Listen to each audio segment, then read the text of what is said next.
right, it's 10:01. We'll go ahead and get started because I know Mr. Uselton is busy today, but we appreciate him coming and discussing with us in our virtual meeting today about the schools and what is going on. So I'm going to go ahead and turn it over to him and let him get started. All right. Good morning. I appreciate the invitation. I hope everybody's doing well, and I always enjoy getting to meet with our realtors and getting out information, because I know y'all need information about the schools when you're visiting with potential clients, and I always like to be able to provide that for you. I'll just give you a little bit of a recap of some things we got going on, and then that way we'll have a few minutes too if you want to ask any questions or anything.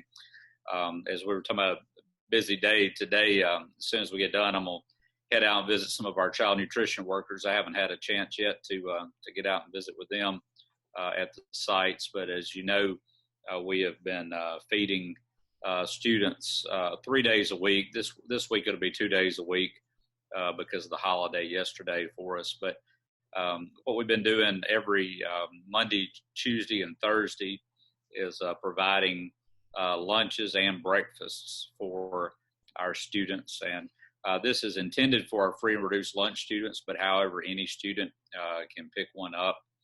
We follow the federal guidelines on that. And so we've been able to provide that 3 days a week since our school closure, and we intend to keep that up over the next few weeks also. But just to give you a little bit of idea about that, and then what else we've been doing. When we returned from spring break, that was when Governor Reeves gave us the 1 week closure at that time and told us that we wouldn't, we wouldn't be going to school for a week, and then it was extended all the way through this Friday. And so as soon as we got that news, then we started distance learning, and that has it's been a learning process for all of us. In a video I sent to parents a couple of weeks ago, I told them that we're all first-year educators right now, no matter how much experience we have, because we've never done this before, and so we're all learning. And so what we did from a district level, and I talked to our board members about it, the Mississippi Department of Education gave us the leeway to change our board policies and grading policies during this time of year. And my philosophy on this is that right now we've got a lot of students out there who are keeping up with their work, who are trying to get ahead, trying to make sure that they're staying current. Their parents are right there with them all day.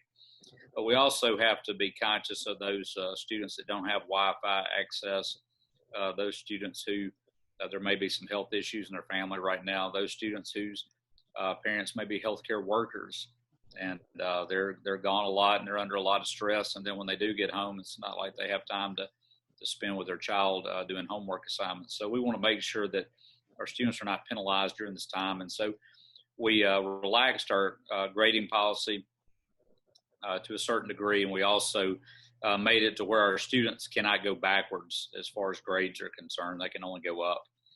Right now, our number one concern as far as grading are our seniors, and the main concern with them is that some of our seniors are in classes that had not started when we were out for school. It had not started when coming back from spring break.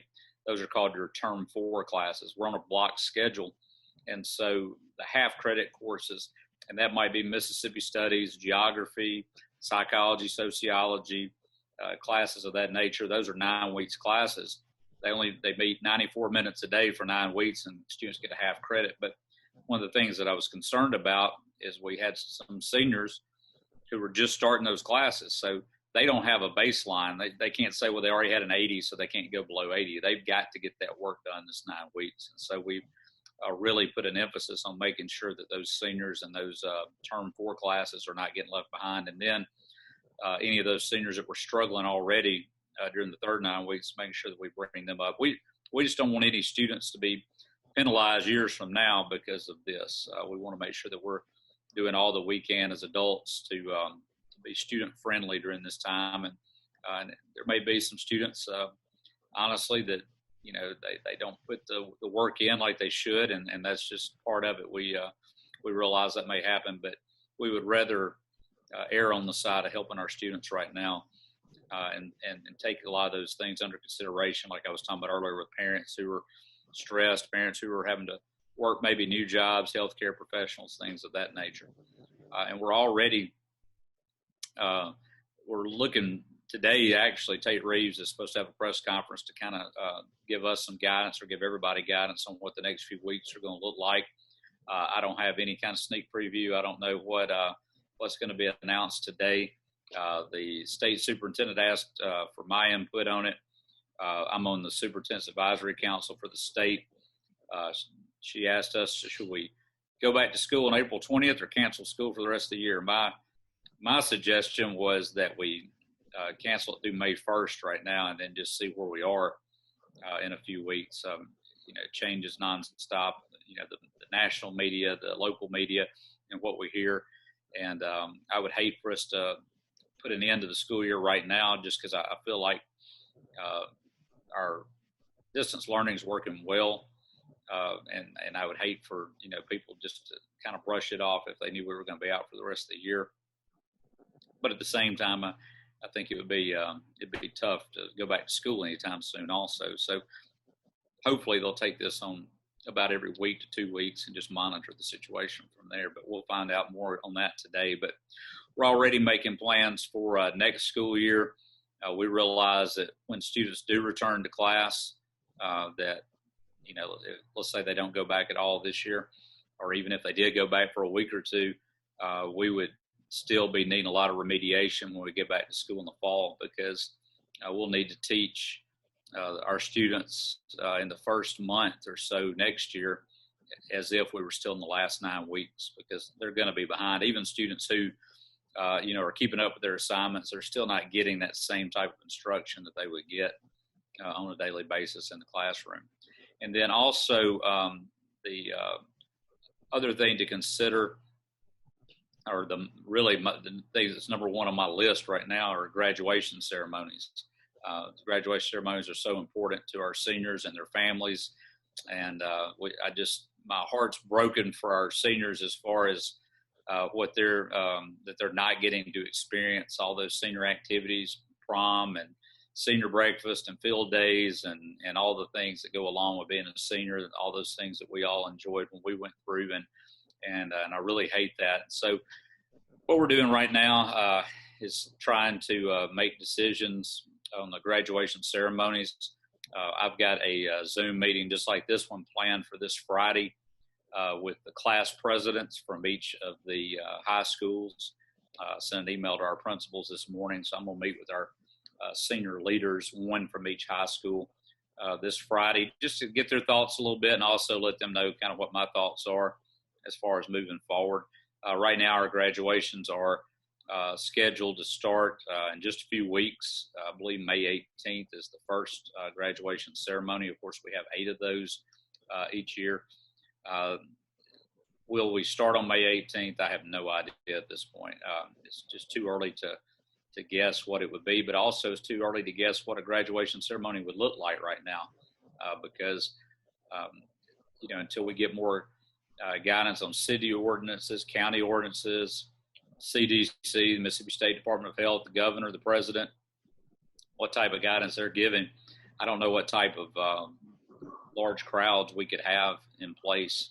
And so what we've done is we've booked every available date possible in June and July with the Landers Center. Landers Center has bent over backwards to help us during this time, and so I've got every date they would give me. I'm planning around Memphis Grizzlies basketball camp, Blippi Live, and Hank Williams Jr. right now, trying to get our graduation ceremonies in at some point. And so what I want to do is have the ceremony, but I want there to be able to be people in attendance also. I want the parents and the family members to be able to attend. And so, there's obviously a good chance that the ceremonies could get delayed, but we want to do it at all possible to have some type of ceremony for our seniors where they can actually walk across the stage. And so that really right now, that's right at the top of my list of things that I'm working on. So I'll turn it over to y'all and just see what kind of questions that y'all may have, and I'll be glad to answer those to the best of my ability. Does anybody have any questions? You can raise your hand or put a message in the chat box if you do have a question. Hi, everyone. I have a question, Mr. Uselton. Yes, ma'am. I have some teacher friends, and so I have some insight into this, but how are the kids who don't have access to the internet and whatnot? I know you guys have been over backwards trying to give them options as well. What exactly are they able to do? We also have paper packets that students and parents can pick up at each of the schools. And so when they don't have Wi-Fi access, they can pick up a hard copy. We actually have noticed that we have several parents that have Wi-Fi access that are picking up the paper packets actually, because they may not have a printer at home, or I think it may just be easier for them to get a packet of information and for them to fill that out and to go from there. And so that is, it has been a challenge, and also is trying to reach out to the parents. One thing that we've run into going along with that wasn't really a challenge until now is so many parents have changed their phone numbers with cell numbers. The numbers that we have on file are not accurate sometimes. If somebody changed it during the year, they haven't updated that information. And so, just trying to get in touch with all the parents as we possibly can has been difficult. But to answer your question, the paper packets are available. But that also goes back to why I feel that it's best for us to err on the side of helping our students, because let's say if your child's in a class and they've got the access to a Zoom meeting like this one, where they're able to get instruction, or they're able to watch an online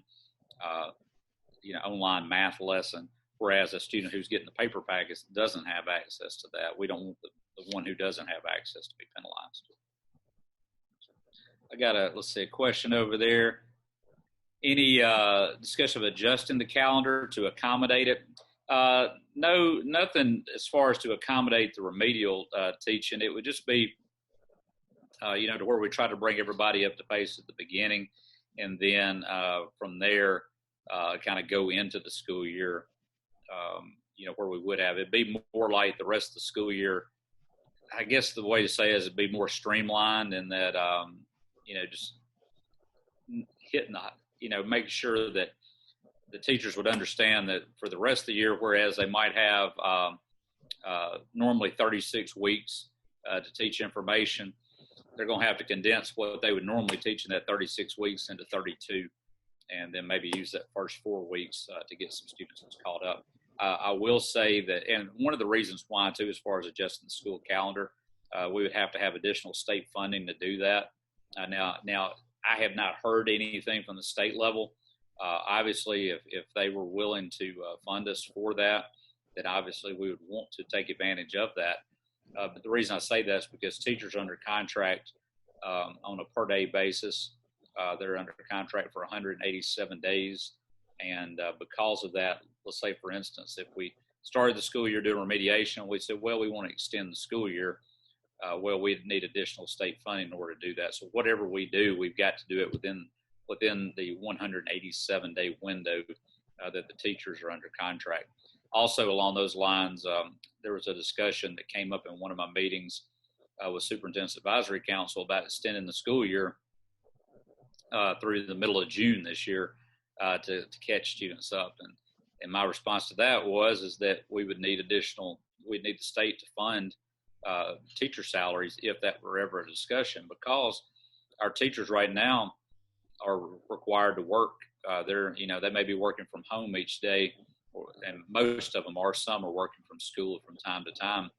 But if it were to extend into June, or if something was extended next year, our teachers would have to be paid, for that time, because it would be an extension of the contract that they've all signed with us. The next one, mentioned continue to feed the kids.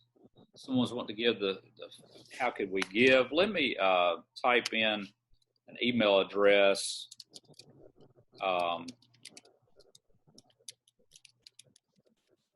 For you. I typed in Jerry Hill's email address. She's our community outreach coordinator.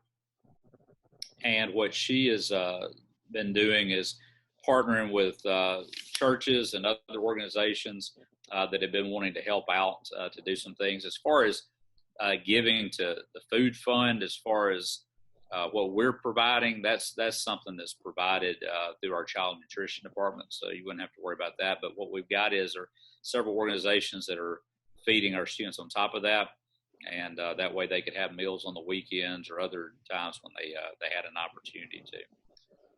The part about presenting classes online, nothing at this time, but I saw where Shelby County Schools has been doing that, and so I've reached out to our academic department and asked them to look into that to see if that's something that we might be able to do. I've also thought about that with graduations, is having local TV stations possibly with that. Is the construction of Lewisburg Middle School still on schedule for a 21-22 opening? I'd hate to say too much here on that one, but I will say this, is that we're hoping that it will be, but at the same time, what we're starting to see is that we're not having a problem with workers necessarily. We've got construction projects going on right now at Lewisburg, the new Lewisburg Middle School. We've also got construction going on at Hernando Hills. They're getting 4 classrooms. Hernando Middle's getting 8. DeSoto Central Middle's getting 8, and then DeSoto Central High School, if you've driven by there lately, they're getting a freshman academy attached to it, 22 classrooms. It's going to be a 2-story building. I drove by there this morning, and they're really coming along really well on it. But going back to the question that you asked, is everything right now is behind schedule a little bit for 2 reasons. One is because of the weather, and we've had a lot of rain, and so they've gotten behind schedule. But the other thing that we're looking at is because of the coronavirus, and that's the reason I know that Scott asked the question, is that's put us behind schedule because of manufacturers and some of the materials that they need. Some of those places have not been working, and so our construction groups, our contractors, are not able to get the supplies that they normally need in these situations in order to stay on schedule. And so it really, especially with the Lewisburg project, it could put us behind, but if it did, we would make adjustments on that. I would still think that we could get it open during the school year, but because of this, it might put a strain on opening it at the beginning of the school year in August of 2021 like we had planned. But it's a very good point.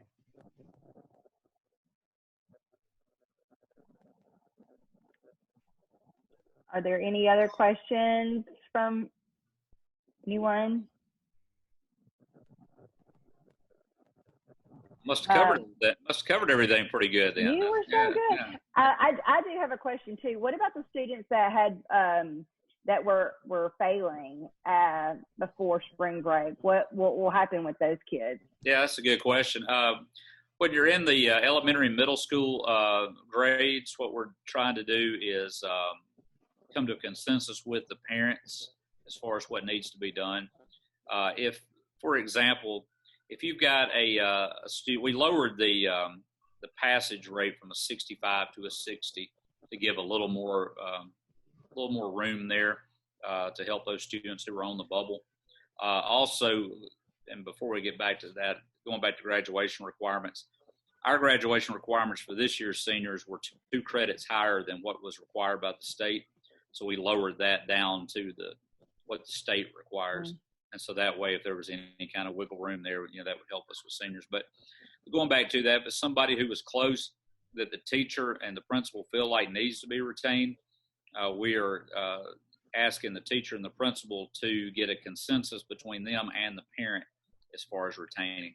So where they'll have a meeting and they'll say, look, our recommendation is that your child needs to be retained in this grade.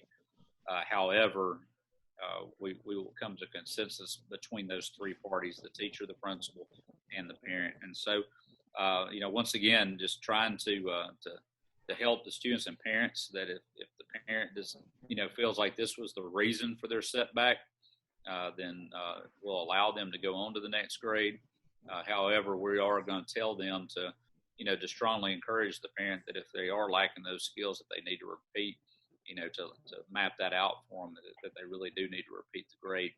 Now, with that being said, too, is we will have situations, and we've already covered it with our administrators and our teachers, is that if it's mathematically impossible for somebody to have passed, in other words, there was no way they were going to pass regardless, that those students would automatically be retained, because those students were in a situation to where they could not have passed regardless if they would have had 100 average the fourth 9 weeks. So if they were in that situation, then they're automatically going to be retained without any type of consensus. And also, we're giving students through, I believe it's through, I think it ended yesterday, we'd given them an extra opportunity to bring up their third 9 weeks grades. And so students had the option of going back and making up any work that they might have missed or that they didn't do as well on, to try to bring up their average for the third 9 weeks. And so, but yes, those that are below the passing grade at the end of the year, see, they will still have an opportunity to bring their average up during this time, but they're still below that. We want to get a consensus there with the parent also. Okay. Well, if no one has any other questions, Mr. Uselton will be with us on Work It Wednesday on August the 19th. So mark that on your calendar. So we'll be hearing from him again. But thank you so much for coming on with us and giving us some insight. And we're thinking about all y'all. Y'all are doing a great job of keeping our students informed and on track. Well, I appreciate that, and I appreciate all that y'all do and all your hard work in the community. And if we can ever help you with Desoto County Schools, just let us know. Appreciate y'all's support. Thank you. Thank you so much. Thank you. Stay safe.